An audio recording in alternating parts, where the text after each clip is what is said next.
Hey, Composing Gloves here, and today we're going to be talking about iZotope's Trash 2 Convolution Engine. Now, you've probably heard of convolution reverb. Maybe you've never looked up what convolution actually is. I don't know, but I'm going to answer a couple of these things. But the most important thing about any sort of a plug is what does it sound like? Can I get a sound that I like out of it? And understanding how to get the sounds that you want out of it and what kind of options they present to you. So first, let's just play a sound. Now, I have a sound already going through iZotope Trash 2. You notice I'm using a wave shaper, a filter, and a convolution. And the way this is happening is I've got convolution happening first. So what I'm going to do is I'm going to play this sound, and it sounds like this currently. And I'm going to change the impulse response on the convolution engine, and this will dramatically change the character of the sound, sometimes in very pleasing ways, sometimes in not. I'm going to stay in the amps area for now, and so I'm going to play it for you and just show you some of the options you have. Ready?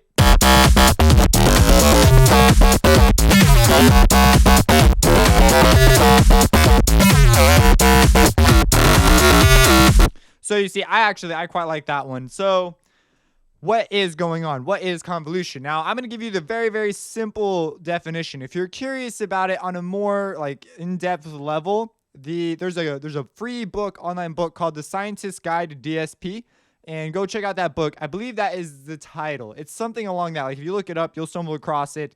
And I might even put it in the description, a link to it, because it's an awesome DSP book. Totally great. Explains tons of great principles.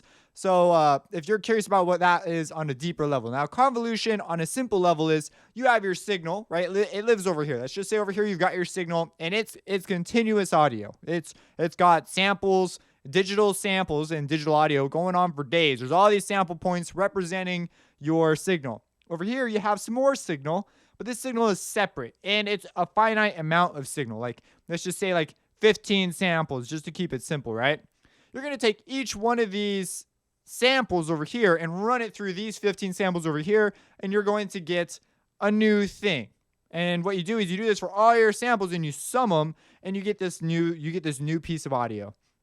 And that is, in essence, convolution. It's when you run one sound through another sound and essentially get some sort of middle ground. And there's different ways of doing this. Convolution reverb's built on this principle. And actually, if you want another sort of, there's a good sort of visual on the Altiverb demo. It's okay. They pretty much tell you that, but they have a cool animation that goes with it. And I feel like visuals kind of help in this case. So you can go check that out. If you want to know the more detailed version of this, then you can go look it up on the Scientist's Guide to the DSP. That book's just a great resource for now. Well, not for now. It's just a great resource. So let's talk about, okay, so the way this works is you have your signal, right, that you're running into Trash 2. That obviously supplies this. What's this other signal? Well, that's called the impulse response.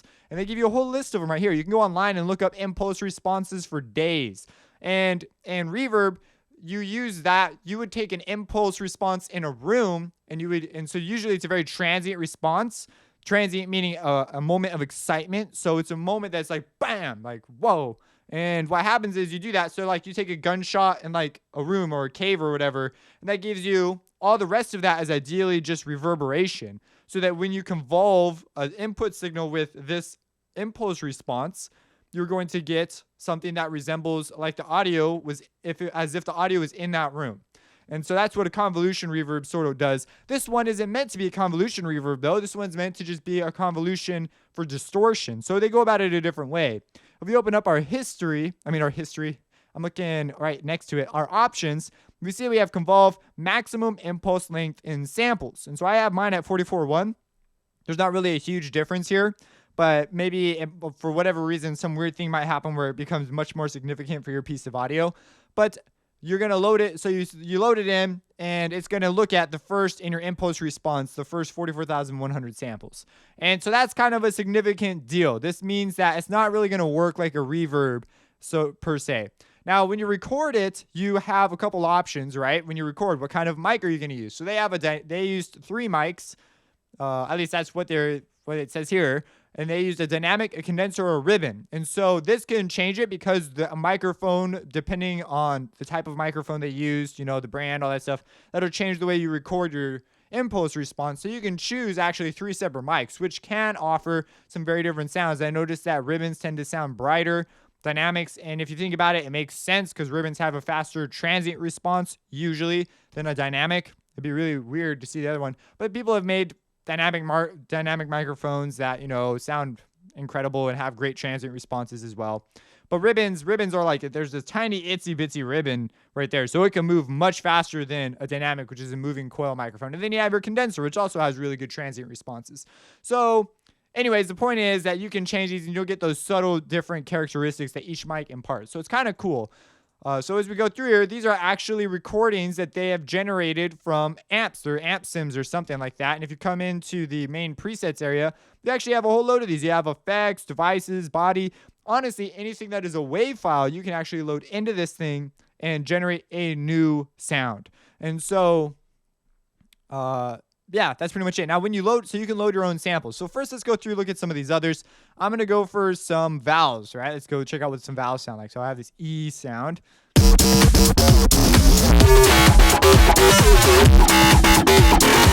And this is going to sound uber different. Now, if I take out the trash module and the filter, this is what just the convolution sounds like.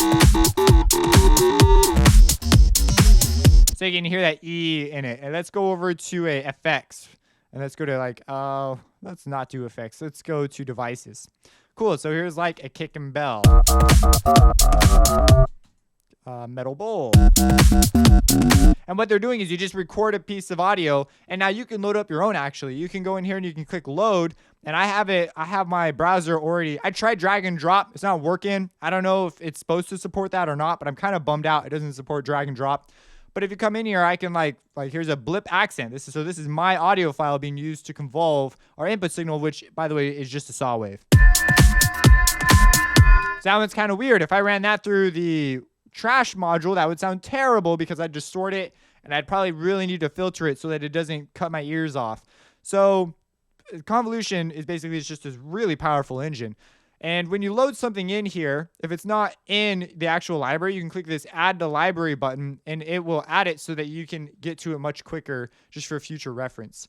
Now, when you load a sample, it's only going to load the bit that it needs to do the convolution. So if you have like a 10-minute long piece of audio, it doesn't care. It's only going to load that first bit. So if you start off with silence, you're going to get silence.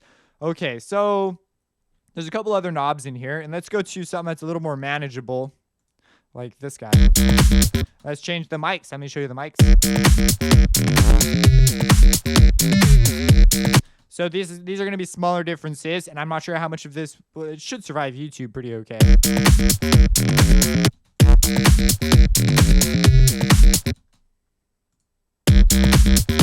So you see the differences there? This is quite a bit more bright. I think it sounds a little more, this sounds a lot like what people would refer to as dark. It's just lacking some of that higher frequency. But this one, also they'd call this one warm. You see that we lost some of the mid, the low mid. Actually, the lows too are a lot less present. That might be just a result of the highs coming out. So anyways, those are the mics. So you have these two things here. You have stereo, you have separate and width. Separate works on a principle that delays one before the other, and you can choose. So let me just show you. So you see right here, delays either left or right channel to impart spatial separatism. It's also known as the Haas effect. Now, I'm not sure if they stay within the Haas effect region. They probably do. I think you can delay it up to like 30 milliseconds. So you can actually hear the delay happening. It should break down around like 20 for a transient. For a transient signal. If you're curious about the Haas effect, you can go check that out on my critical listening series. Now, on the separate, with the separate thing, the whole delaying between two things, that's also something that the Fruity Delay 2 plugin does.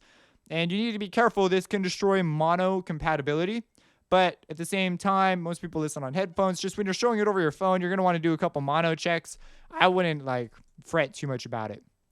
Obviously, the more you do it, the more or less damage you can do to your mono compatibility. Next up, you have width. This just affects the stereo balance. So it doesn't do anything while we are in mono. So if we add some stereo separation,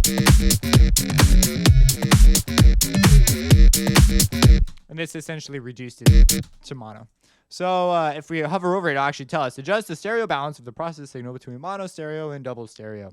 So that's what's going on there. If you do this right, you can actually make it sound like it's outside of your speakers, like it's on the outer edges. So that's a pretty cool thing. But that's also something that won't come across very well in a mono mix. You have gain. This is pretty straightforward. You have your mix. There's our input. There's the wholly convolved signal. And then we have our gain. So it's pretty straightforward. Now let's talk about what I had set up here. So I had my filter module on to roll off some of these highs because I ran it through the Trash 2 module. On the Trash 2 module, I made my own curves. I mess with some of I end up making my own curves usually. I'll mess with this. Sometimes I get things I like or don't like because this is more of a preset thing. So I'm just like basically clicking around. It's not the same as like deliberately going after something all the time. But what I did is I settled on a shape like this and I filtered it, which very subtly.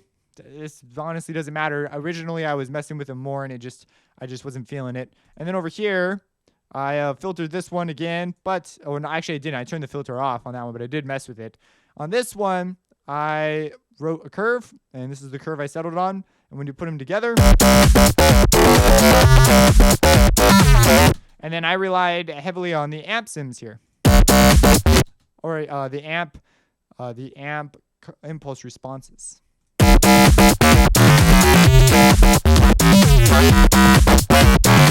And it becomes, the mics begin to make a very big difference because this is happening. If we look at our graph, convolution, then it hits the wave shapers, the trash module. And so that's important because the small changes up front are going to make huge changes when they come out of a wave shaper. So I quite like something like that. Some people might like it lower, but if you get really low, it's going to start to sound pretty like that. So, and I might instead try layering this with a separate sub or something to get that fullness on the low end. But that's the convolution engine. If you have any questions about this, let me know. Subscribe and have a blessed day.